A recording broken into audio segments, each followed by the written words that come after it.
নমস্কাৰ বন্ধুসকল টেক একাডেমীৰ আন এটা ভিডিঅ'লৈ স্বাগতম জনাইছোঁ let's start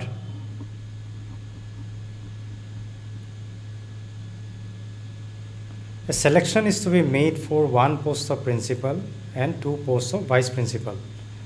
Amongst the 6 candidates called for interview, only 2 are eligible for the post of principal, while they are all eligible for the post of vice principal. The number of possible combinations of selection is how much? এই কোৱেশ্যনটোত কৈছে প্ৰিন্সিপালৰ কাৰণে এটা post আছে, vice প্ৰিন্সিপালৰ কাৰণে দুটা post আছে আৰু candidate কেটা আছে ক্যান্ডিডেট আছে 6জন 6জনৰ ভিতৰত মাত্ৰ দুজনে এলিজিবল কিহৰ কাৰণে প্ৰিন্সিপালৰ কাৰণে আৰু they are all eligible for the post of vice principal মানে ভাইস প্ৰিন্সিপালৰ কাৰণে 6জন ক্যান্ডিডেটে এলিজিবল হয় কিন্তু প্ৰিন্সিপালৰ কাৰণে মাত্ৰ দুজন ক্যান্ডিডেট এলিজিবল হয় এতিয়া আমি এই কম্বিনেশনবোৰ উলিয়াব লাগে number of possible combinations of selection তো ইয়াৰ কাৰণে আমি কম্বিনেশনৰ ফৰ্মুলাটো জানিব লাগিব কম্বিনেশনৰ ফৰ্মুলাটো হ'ল NCR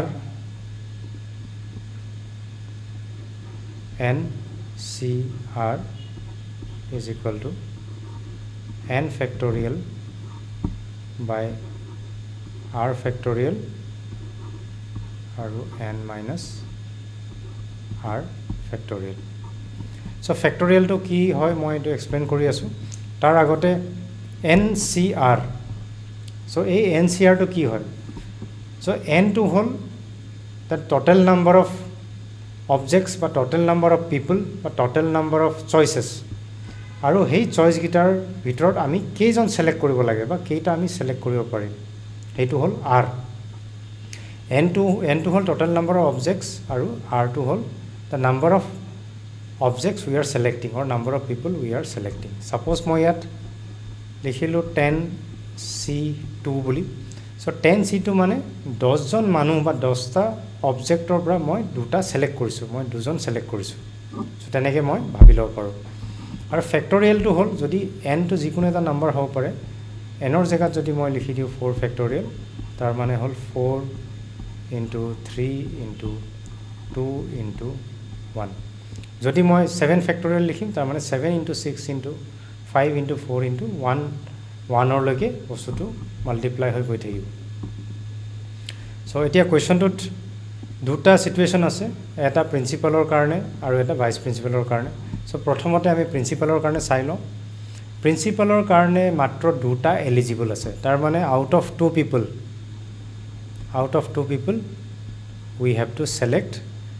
how many one post এটা আমি সিলেক্ট কৰিব লাগিব এই কাৰণে হেতু হ'ব আমাৰ 2c1 আৰু ভাইস প্ৰিন্সিপালৰ কাৰণে দুটা পোষ্ট আছে আৰু মানুহ কেজন আছে all 6 are eligible ইয়াত কৈছে they are all eligible 6জনে এলিজিবল হয় কিন্তু আমি 6ৰ পৰা চুজ কৰিব নালাগে কাৰণ ইয়াত অলৰেডি আমি এজন মানুহ চুজ কৰিলো প্ৰিন্সিপালৰ কাৰণে 6জনৰ পৰা এজন বাকি থাকি গল এই কাৰণে out of 5 people now we have to select how many for 2 posts ইয়াত আছে 2 posts 2 people ঠিক আছে এইটো হৈ গল প্ৰিন্সিপালৰ কাৰণে এইটো হৈ গল ভাইস প্ৰিন্সিপালৰ কাৰণে আৰু ইয়াত কম্বিনেশনত যেতিয়া এনেকৈ n দিয়া থাকিব n দিয়া থাকিলে আমি এটো মাল্টিপ্লাই কৰি দিব লাগে যদি ইয়াত or দিয়া থাকা হলে or হলে মানে ইয়াত প্লাস কৰিব লাগিলে হয় কাৰণ আমি বেলেগ বেলেগ কম্বিনেশন মিলাই আছো এটো কাৰণে এটো মাল্টিপ্লাই হ'ব আৰু যদি আমি এই ফৰ্মুলাটো ইউজ কৰো এটো এক্সপেন্ড কৰিলে মানে এই 2c1 টো যদি আমি এক্সপেন্ড কৰো আমি ইয়াত 2 এ পাম কাৰণ এটো 2 people can be selected for one post in 2 ways only এটো ভেৰিফাই কৰিবলৈ আপোনালোকে এটো এক্সপেন্ড কৰিবলৈ ট্ৰাই কৰি চাব পাৰে ইয়াৰ ভ্যালুটো 2 এ পাব তাৰ পাছতে 5c2 ইয়াত ncr আছে 5 টো হ'ব আমাৰ ওপৰত 5 ফ্যাক্টৰিয়েল তাৰপিছত আছে r ফ্যাক্টৰিয়েল মানে এটো 2 ফ্যাক্টৰিয়েল আৰু 5 minus 2 n minus r মানে 5 minus 2 ফ্যাক্টৰিয়েল এইটো যদি আমি ক্যালকুলেশন কৰিম তে 5 ফ্যাক্টৰিয়েল টো মই এক্সপেন্ড কৰি দিব পাৰো 5 into 4 into 3 ফ্যাক্টৰিয়েল মই লিখিব পাৰো মই 3 into 2 into 1 লৈ লিখিব পাৰো মই 3 ফ্যাক্টৰিয়েল বুলি লিখিব পাৰো কিয় মই 3 ফ্যাক্টৰিয়েল লিখিছো কাৰণ এইটো 5 - 2 কৰিলে 3 ফেক্টৰিয়েল আহিব তেতিয়া কেনসেল কৰিবলৈ তেতিয়া মোৰ কাৰণে ইজি হ'ব 2 ফেক্টৰিয়েলটো হ'ল আমাৰ 2 * 1 2 * 1 তো 2 এ হয় এইটো নিলিখিলেও হৈ যায় আৰু 5 - 2 হ'লে এইটো হ'ব আমাৰ 3 ফেক্টৰিয়েল 3 ফেক্টৰিয়েল কেনসেল হৈ গ'ল তাৰপিছত 2 * 1 তো 2 এ হয় 2 times 4 5 2s 10 10 2s 20 so আমাৰ এনসাৰটো আহিলে 20 possible combinations so এনসাৰত কতো নাই আমাৰ সেইকাৰণে আমাৰ none of the above এইটোৱে আমাৰ correct choice next question লৈ যাওঁ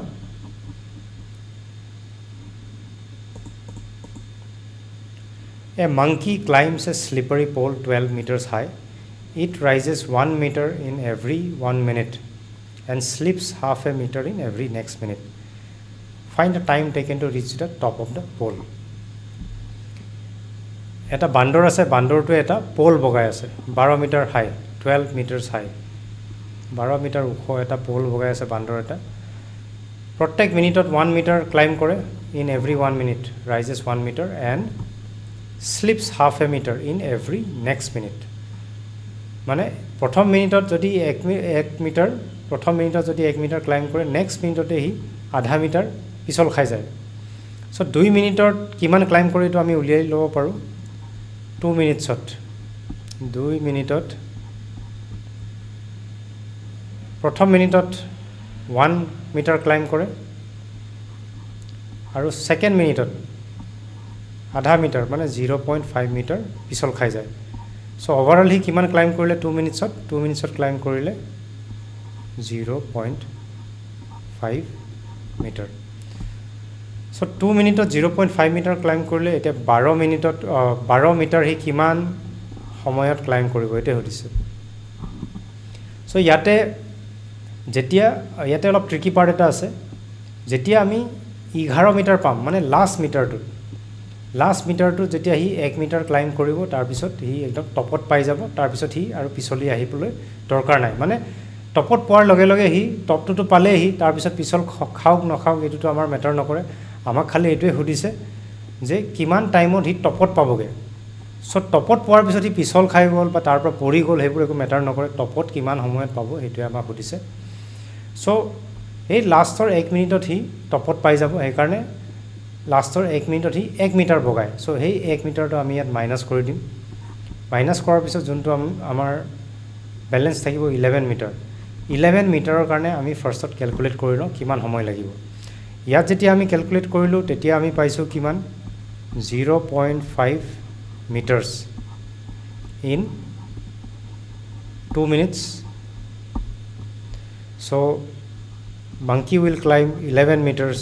in 2 by 0.5 into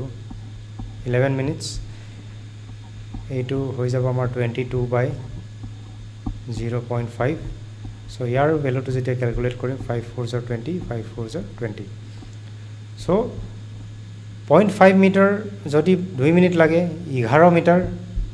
44 মিনিটস লাগিব so ইয়াত 11 মিটাৰে আছে so লাষ্টৰ যোনটো 1 মিটাৰ আছে হেই 1 মিটাৰটো হি 1 মিনিটত ক্লাইম্ব কৰিব ইয়াত লিখা আছে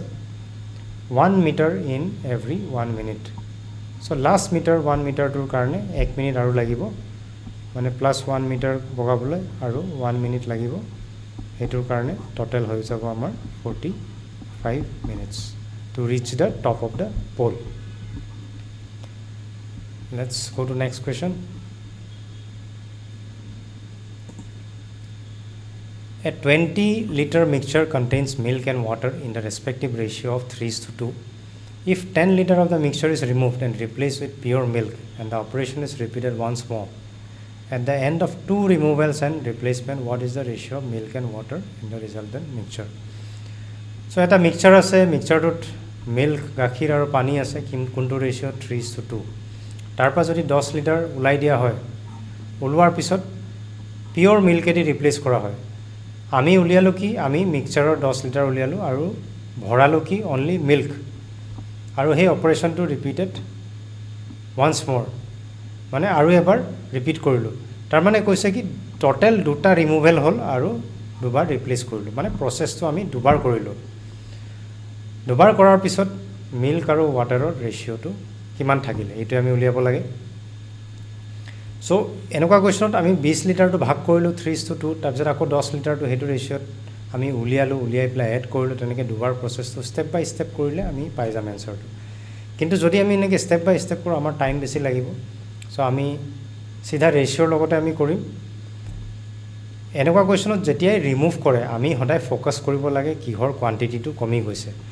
ইয়াত আমি উলিয়াইছোঁ কি আমি উলিয়াইছোঁ মিক্সচাৰ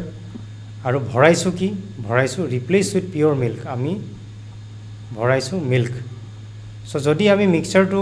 উলিয়াইছোঁ আৰু মিল্ক ঢালি গৈ আছোঁ দুবাৰ আমি মিল্ক ঢালিছোঁ সো ডেফিনেটলি ৱাটাৰৰ কোৱান্টিটিটো কমি যাব পানীৰ কোৱান্টিটিটো কমি যাব সো সেইকাৰণে যি কোৱান্টিটি কমি যায় সেই কোৱান্টিটিৰ ওপৰতে আমি ফ'কাছ কৰিম আমাৰ ৱাটাৰ কমি গৈছে ৱাটাৰ কিমান আছে 3:2 ৱাটাৰ আছে 2 ৱাটাৰ আছে 2 তো আউট অফ কিমান out of 5 out total is 5 out of total water আছে 2 এইটো হৈ গ'ল ৱাটাৰৰ ৰেচিঅ' তাৰপিছত আমি মিক্সচাৰ কিমান উলিয়াইছোঁ we are taking out 10 litres from how many litres from 20 litres so এইটো যদি মই ফ্ৰেকশ্যন কৰিব যাওঁ এইটো 0 কেঞ্চেল হৈ যাব 1/2 সো এই প্ৰচেছটো আমি কেইবাৰ ৰিপিট কৰিছোঁ দুইবাৰ সো 1/2 ইনটু 1/2 2 টাইমছ হৈ গ'ল ৰিপিট এতিয়া আমি ইয়াৰ ৰেচিঅ'টো উলিয়াই লওঁ 2 আৰু এটা 2 কেঞ্চেল হৈ যাব সো আমি পালোঁ 1/5 2 10 1/10 এতিয়া এই 1টো কি হয় এই 1টো হয় আমাৰ water after being taken out and after being reduced মানে এই দুটা প্ৰচেছ কমপ্লিট কৰাৰ পিছত কিমান পানী থাকি গ'ল মানে ৰেডিউচ কোৱান্টিটি সো ৱাটাৰটো হ'ল এই 1টো হ'ল আমাৰ ৱাটাৰ ৰেডিউচ কোৱান্টিটি আৰু এই 10টো হ'ল আমাৰ অৰিজিনেল কোৱান্টিটি এই 10টো হ'ল আমাৰ original quantity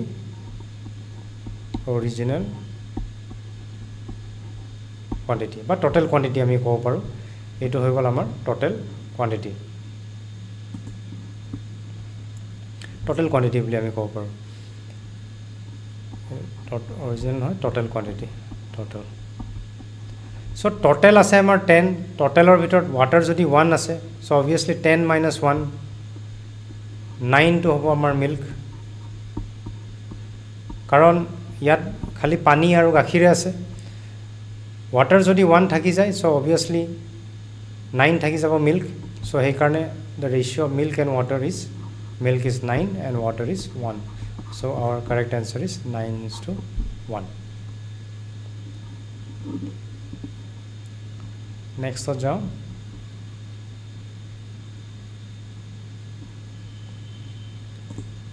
the ratio between the rates of traveling of A and B is 2:3 and therefore A takes 20 minutes more than the time taken by B to reach a destination. If A had walked at double the speed, how long would he have taken to cover the distance? Yat amar dia ase rates of traveling of A and B. Rates mane yat koise speed. Mane speed of A and B is 2:3. And therefore A takes 20 minutes more than the time taken by B to reach a destination. Aru A kiman time logai boli koise exact time to amak dia nai. B e jiman time logai tatse 20 minute besi logai. Etue koise. আৰু এটা condition আছে কি if a head walked at double speed যদি a double স্পীডত যোৱা হ'লে ই কিমান time লগালে হয় how long he would have taken to cover the distance এতিয়া টাইম স্পীড এণ্ড ডিষ্টেঞ্চত তিনিটা ভেৰিয়েবল আছে মানে তিনিটা বস্তু থাকে স্পীড থাকে টাইম থাকে আৰু ডিষ্টেঞ্চ থাকে যদি আমি এখন গাড়ী লৈ যাওঁ এটা ডিষ্টেঞ্চ কভাৰ কৰোঁ ইয়াৰ পৰা যদি গুৱাহাটীৰ পৰা যদি আমি তেজপুৰলৈ যাওঁ তেতিয়া তাত স্পীডত কিমান স্পীডত যাম কিমান টাইম লাগিব আৰু ডিষ্টেঞ্চটো কিমান এই তিনিটা বস্তু থাকে টাইম স্পীড এণ্ড ডিষ্টেঞ্চত ইয়াত যদি ডিষ্টেঞ্চ ফিক্স থাকে ডিষ্টেঞ্চটো যদি আমাৰ ফিক্স থাকে ডিষ্টেঞ্চটো ফিক্সড থাকিলে তেতিয়া স্পীড আৰু টাইমৰ ৰিলেশ্যনটো সদায় ইনভাৰ্চ হয় speed is inversely proportional to time মানে যদি স্পীড 2:1 হয় বা স্পীড 200 হয় স্পীডৰ ৰেচিঅ'টো যদি এটাৰ স্পীড মানে এ আৰু বিৰ ৰেচিঅ' যদি স্পীড 200 আৰু 100 হয় স্পীডটো তেতিয়া টাইমৰ ৰেচিঅ'টো ইয়াৰ ইনভাৰ্চ হ'ব 1:2 ইমানখিনি মনত ৰাখিলে হ'ল speed is inversely proportional to time speed যদি 5:7 হ'লে টাইম হ'ব 7:5 ঠিক আছে চ' ইয়াত দুজন মানুহৰ দিয়া আছে A আৰু B কি দিয়া আছে আমাক দিয়া আছে স্পীডৰ ৰেশিও আমাক দিয়া আছে 2:3 সো মই কলো কি স্পীডৰ আৰু টাইমৰ ৰিলেশনটো ইনভাৰ্স যদি স্পীড 2:3 হয় টাইম হ'ব আমাৰ 3:2 সো 3 আৰু 2 ৰ মাজত কিমান ডিফাৰেন্স আছে 3 আৰু 2 ৰ মাজত ডিফাৰেন্স আছে 1 3 - 2 1 সো টাইমৰ ডিফাৰেন্সটো আমাক দিয়া আছে কিমান 20 A takes 20 minutes more than time taken by B B এ যিমান সময় লগায় তাতছে A 20 মিনিট বেছি লগায় তাৰ মানে ইয়াত যোনটো ৰেশিও আমি পালো তাৰ ডিফাৰেন্স 3 - 2 1 সো সেই 1 ৰ ভ্যালুটো আমাক কোৱেশ্চনত দিয়া আছে which is equal to 20 minutes so 1 ৰ ভ্যালু যদি 20 minutes হয় তেতিয়া 3 ৰ ভ্যালু কিমান হ'ব 1 is equal to 20 minutes so 3 is equal to 3 into 20 minutes 3 into 20 minutes which is equal to 60 minutes ঠিক আছে so 60 minutes to A time লগায় মানে A 60 minutes লগায় আৰু B ৰ যদি আমি উলিয়াব যাওঁ B 40 minutes লগায় সেই কাৰণে গ্যাপটো 20 মিনিট কৈছে সেই কাৰণে দুজনৰ গ্যাপটো 20 মিনিট আছে so A কিমান টাইম লগায় 60 minutes লগায় যদি A ডাবল স্পিডত যোৱা হলে ইয়াত কৈছে if A had walked at double their speed মানে A যদি স্পিডটো এৰ অৰিজিনাল স্পিড আছে 2 1:2 মই লিখিব পাৰো বা 2 আছে এটো 2 মই লিখি দিছো অৰিজিনাল স্পিড অফ A 2 আছে এতিয়া যদি মই স্পিডটো মই ডাবল কৰি দিও অৰিজিনাল স্পিড 2 আছে এটো 2 আছে এতিয়া মই যদি ডাবল কৰি দিও স্পিডটো so speed becomes double 1:2 but 2:4 so time will become আধা মানে স্পিডটো ডাবল হৈ গল যে টাইমটো আধা হৈ যাব 60 ইয়াত যদি আগতে 60 লাগিছে তেতিয়া আমাৰ এটা 30 মিনিটস লাগিব কিয় কাৰণ এটো যদি আমি ক্যান্সেল কৰো এইটো হল আমাৰ 1:2 2 1 0 2 2 2 4 so যদি স্পিডটো যদি 1:2 হৈ যায় টাইমটো আমাৰ 2:1 হৈ যাব মানে টাইমটো যদি 2 থাকে এতিয়া টাইমটো আধা হৈ যাব টাইম আছিল আমাৰ ইয়াত 60 মিনিটস এই কাৰণে টাইমটো আমাৰ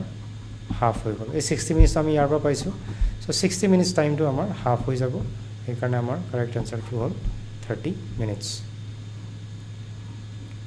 নেক্সট যাও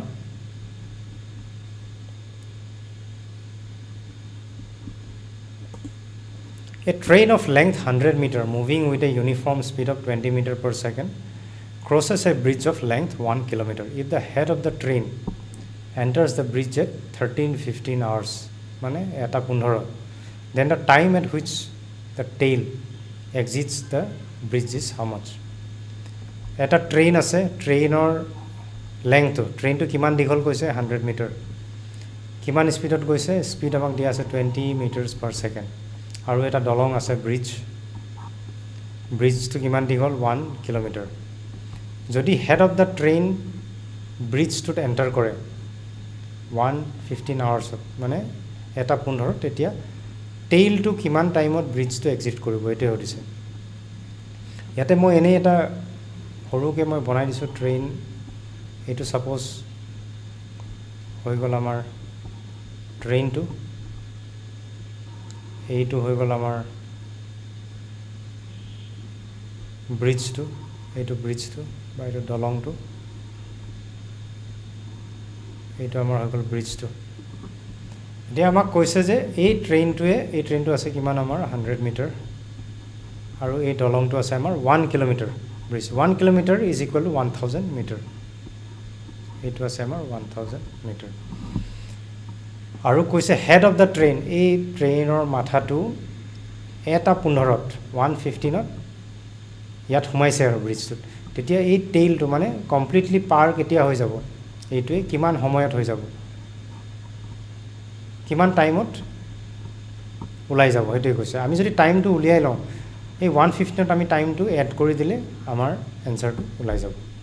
এটা ট্ৰেইনৰ ক্ষেত্ৰত এটা কথা আছে মানে ইয়াতে ডিসটেন্স যেনেকৈ স্পীডৰ ফৰ্মুলাটো আমি জানো speed is equal to distance by time so' ট্ৰেইনৰ ক্ষেত্ৰত ডিষ্টেঞ্চটো কি ডিষ্টেঞ্চটো হ'ব কিমান ডিষ্টেঞ্চ কভাৰ কৰিব মানে ইয়াত কি কভাৰ কৰিব লাগিব কৈছে ইয়াত আমি ব্ৰিজটো পাৰ কৰিব লাগিব একদম ট্ৰেইনৰ নেজটো বা ট্ৰেইনৰ টেইলটো ইয়াত কৈছে হুইচ দ্য টেইল একদম ট্ৰেইনৰ বেক ছাইডৰ ডবাটোৰ একদম এণ্ডটো ক্ৰছ কৰিব লাগিব তাৰমানে ট্ৰেইনটোৱে এই দলংটোৰ লেংথটো ক্ৰছ কৰিব লাগিব লগতে নিজৰ লেংথটো ক্ৰছ কৰিব লাগিব সেইকাৰণে ট্ৰেইনৰ ক্ষেত্ৰত ডিষ্টেঞ্চটো সদায় length of the train plus কিবা ব্ৰিজ থাকে প্লেটফৰ্ম থাকে বা কিবা এটা ডিষ্টেঞ্চ দিয়া থাকে চ' সেইটো আমি কভাৰ কৰিব লাগিব length of the train plus length of the bridge B to bridge এই ব্ৰিজটো এইটো লেংথ অফ দ্য ব্ৰিজ আৰু এইটো হ'ল লেংথ অফ দ্য ট্ৰেইন চ' এইটো ক্ৰছ কৰিব লাগিব চ' স্পীড আমাক দিয়া আছে 20 metres per second speed is equal to 20 metres per second ডিষ্টেঞ্চটো আমি ছেইম কৰি ল'লোঁ এইটো মিটাৰত আছিলে এইটো কিলোমিটাৰত আছিলে কিলোমিটাৰত আমি মিটাৰত আনিলোঁ so' 100 plus 1000 divided by time আমি টাইমটো ইজিলি উলিয়াই ল'ব পাৰোঁ so' T is equal to 1100 divided by 20 0 0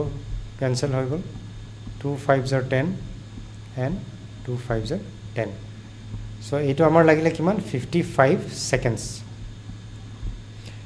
মানে ট্ৰেইনে নিজৰ লেংথটো প্লাছ এই ব্ৰিজটো যেতিয়া ক্ৰছ কৰি ইয়াতে ট্ৰেইনটো একদম পাৰ হৈ যাব জাষ্ট পাৰ হ'ব সেই টাইমটো আমাক লাগিব 55 ছেকেণ্ডছ চ' এণ্টাৰ কেতিয়া কৰিছিলে ব্ৰিজটো 13:15 আৰু 13:15 পৰা আৰু কিমান টাইম ল'লে গোটেই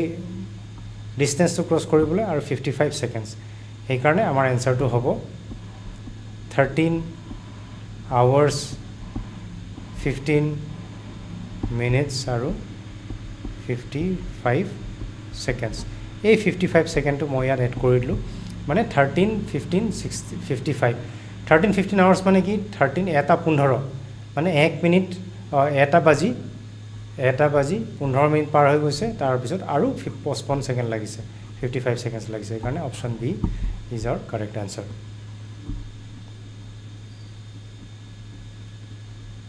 okay so' that's it for today আজিৰ ক্লাছটো ইয়াতে কনক্লুড কৰিছোঁ যদি ইউজফুল হয় ভিডিঅ'টো তেন্তে আমাক লাইক কৰিব ছাবস্ক্ৰাইব কৰিব শ্বেয়াৰ কৰিব আৰু will meet in the next video' thank you for ৱাচিং